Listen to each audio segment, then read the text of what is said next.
Assalamualaikum anak-anak, apa kabar? Semoga kita senantiasa diberikan kesehatan. Pada kegiatan pembelajaran sebelumnya, kalian sudah mempelajari materi tentang menganalisis pesan dan menyusun ulasan terhadap pesan dari suatu buku fiksi yang dibaca.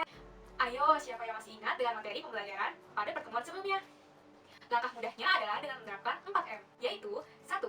Membaca teks, 2. Mengidentifikasi teks, 3. Menentukan pesan yang disampaikan, dan 4. Menuliskan opini yang mengandung kelebihan dan kekurangan dari suatu buku yang dibaca. Pada kesempatan kali ini, kita akan mempelajari tentang informasi dan unsur-unsur yang terdapat di dalam proposal. Apa yang pertama kali terlintas di pikiran kalian saat mendengar kata proposal? Proposal seringkali dimanfaatkan di dalam kehidupan kita sehari-hari. Misalnya, saat kita ingin membuat acara sekolah dengan tema pekan sastra. Kita dapat membuat proposal dan mengajukannya kepada pihak sekolah atau lembaga tertentu untuk mendapatkan izin, dukungan, sponsor ataupun dana, sehingga acara yang direncanakan berjalan lancar dan tidak perlu mengeluarkan uang yang cukup banyak. Proposal ini juga bisa mengarahkan panitia atau peneliti dalam melaksanakan kegiatan atau penelitian. Misalnya, saat kita ingin melakukan penelitian terhadap suatu bakteri, proposal yang diajukan tidak hanya bermanfaat untuk mengajukan izin ataupun dana, akan tetapi dapat dijadikan pedoman bagi peneliti dalam melaksanakan kegiatan. Merancang proposal tidak hanya akan melatih kita untuk menulis sesuai dengan PUED, akan tetapi dapat melatih otak kita untuk merencanakan kegiatan atau penelitian semenarik mungkin, agar penerima usul dapat tertarik pada kegiatan atau penelitian yang kita ajukan. Di sini, apakah ada yang tahu apa itu proposal? Dalam KBBI, proposal dapat diartikan sebagai rencana yang dituangkan dalam bentuk rancangan kerja. Secara sederhana, proposal dapat kita pahami sebagai teks yang ditulis dalam bentuk rancangan kerja, secara sistematis, terperinci, dan formal yang berisi usulan program kerja dan teknik pelaksanaannya, agar mendapatkan persetujuan dari pihak lembaga yang berkepentingan. Unsur-unsur dalam proposal meliputi 1. Judul kegiatan, berisi nama kegiatan yang akan dilaksanakan. 2. Latar belakang, menjelaskan tentang keadaan, kejadian, atau hal yang melatar belakangi pentingnya diadakan kegiatan atau penelitian tersebut. 3. Tema atau topik kegiatan, berisi ide atau gagasan yang diangkat dalam kegiatan. 4. Perumusan masalah, secara rinci dan spesifik menggambarkan detail pertanyaan atau masalah dari kegiatan atau penelitian tersebut. Umumnya, rumusan masalah ini dituliskan dalam unsur 5W dan 1H. 5.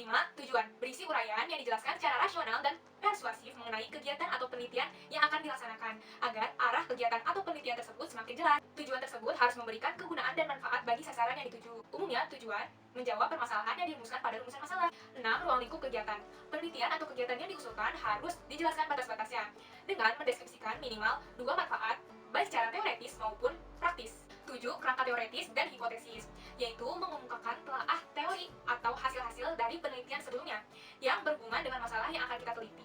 8. Metode, yaitu mengemukakan metode dari kegiatan atau pelaksanaan tersebut. Di bagian ini, kita juga menjelaskan teknik pengumpulan data, teknik pengolahan data, tahap-tahap pelaksanaan, dan sebagainya. Penjelasan yang komprehensif akan meyakinkan penerima usul mengenai penelitian atau kegiatan tersebut. 9. Pelaksana kegiatan, berisi daftar susunan panitia yang bekerja baik secara perorangan maupun tim yang dapat diandalkan dalam pekerjaan tersebut atau bertanggung jawab terhadap kegiatan. 10. Fasilitas, menggambarkan fasilitas yang kita miliki untuk meyakinkan penerima usul bahwa kegiatan atau penelitian yang kita ajukan ini akan kita lakukan dengan serius. Jika fasilitas yang kita miliki sudah banyak atau lengkap, maka biaya yang dibutuhkan juga akan lebih murah, karena tidak perlu menyewa dari suatu lembaga tertentu. 11. Keuntungan dan kerugian. Keuntungan ini dapat berupa keuntungan yang memang langsung diharapkan, keuntungan sampingan, penghematan, dan sebagainya. Sedangkan kita juga harus menjelaskan kerugian ataupun hambatan-hambatan yang mungkin kita hadapi selama pelaksanaan kegiatan atau penelitian tersebut. 12. Jadwal pelaksanaan, untuk mengetahui tempat dan waktu diselenggarakannya kegiatan atau penelitian tersebut. Jika penelitian atau kegiatan tersebut terdiri dari beberapa tahap, maka kita juga harus menjelaskannya secara rinci, agar penerima usul dapat mengetahui kurun waktu yang kita butuhkan untuk menyelesaikan pekerjaan tersebut. 13. Peserta kegiatan, penjelasan mengenai sasaran masyarakat dari kegiatan atau penelitian yang akan kita laksanakan. 14. Rencana anggaran, yaitu uraian mengenai biaya yang diperlukan saat melaksanakan kegiatan, baik itu pemasukan maupun pengeluaran. Rencana anggaran ini harus dijelaskan secara rinci. Misalnya, perincian itu dapat dibagi menjadi upah, biaya alat, biaya transportasi, dan sebagainya. 15. Penutup, berisikan kesimpulan, rangkuman, harapan, dan motivasi bagi pembaca. Dalam hal ini, pembaca yang dimaksud adalah penerima usul, misalnya lembaga-lembaga yang dituju, pihak sekolah, dan sebagainya, untuk turut andil di dalam kegiatan atau penelitian tersebut.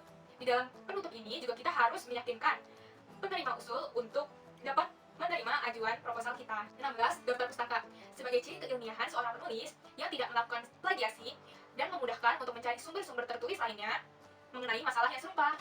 17. Pengesahan, pengajuan proposal dilengkapi dengan keterangan tempat, waktu, nama terang, dan tanda tangan yang menyusun proposal tersebut sebelum diajukan kepada lembaga tertentu, Sistematika proposal bersifat fleksibel, bergantung pada jenis proposal yang kita buat ataupun lembaga yang kita tuju. Namun biasanya teks proposal mengandung unsur-unsur yang tadi sudah disampaikan. Lalu bagaimana cara praktis untuk memahami, menemukan informasi yang penting, melengkapi informasi yang kurang lengkap, dan menyajikan teks proposal? Adakah yang tahu? Langkah pertama, bacalah teks proposal dengan saksama sampai kita memahami makna kata, kalimat, dan keseluruhan isi teksnya.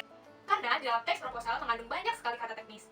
Oleh karena itu, jika kita tidak mengetahui artinya, jangan malas untuk mencari tahu arti kata tersebut di dalam KBBI ataupun Google. Langkah kedua, rumuskan informasi yang kalian anggap penting dan maksud atau tujuan dari setiap bagian-bagian di dalam teks proposal tersebut. Misalnya, kita dapat mencari kalimat utama di dalam setiap bagian-bagian teks proposal tersebut untuk memudahkan kita menemukan informasi penting yang terdapat di dalam paragraf. Sekarang, coba kita perhatikan contoh proposal penelitian berikut. Informasi penting yang disampaikan oleh penulis pada bagian kontribusi penelitian adalah bahwa hasil penelitian ini dapat bermanfaat secara praktis bagi guru dalam menulis mading yang berkadar ilmiah.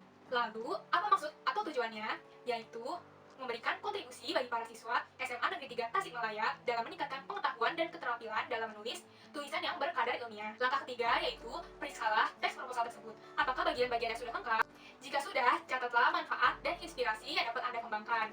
Misalnya saat Anda membaca teks proposal kegiatan dari suatu sekolah yang akan mengadakan acara Pekan Sastra.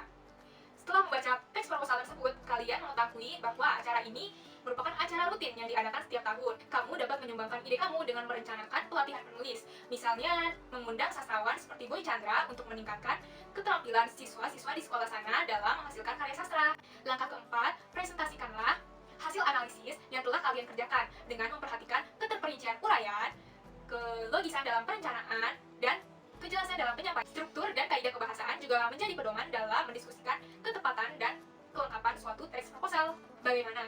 Langkah-langkah tersebut cukup mudah kan? Kalau begitu, sekarang cobalah untuk mencari suatu proposal kegiatan. Lalu tuliskan manfaat dan inspirasi yang dapat kalian kembangkan. Lalu sebelum menyajikan hasil analisis tersebut, cobalah untuk berlatih di depan cermin terlebih dahulu dengan memperhatikan keterperincian uraian, kelogisan dalam perencanaan, dan kejelasan dalam penyampaian. Hal ini dapat membantu kalian untuk meningkatkan rasa percaya diri sebelum mempresentasikannya di depan teman-teman kalian. Cukup sekian materi pembelajaran kali ini. Tetap semangat untuk belajar walaupun di masa pandemi COVID-19 seperti sekarang. Sampai jumpa di lain waktu. Wassalamualaikum warahmatullahi wabarakatuh.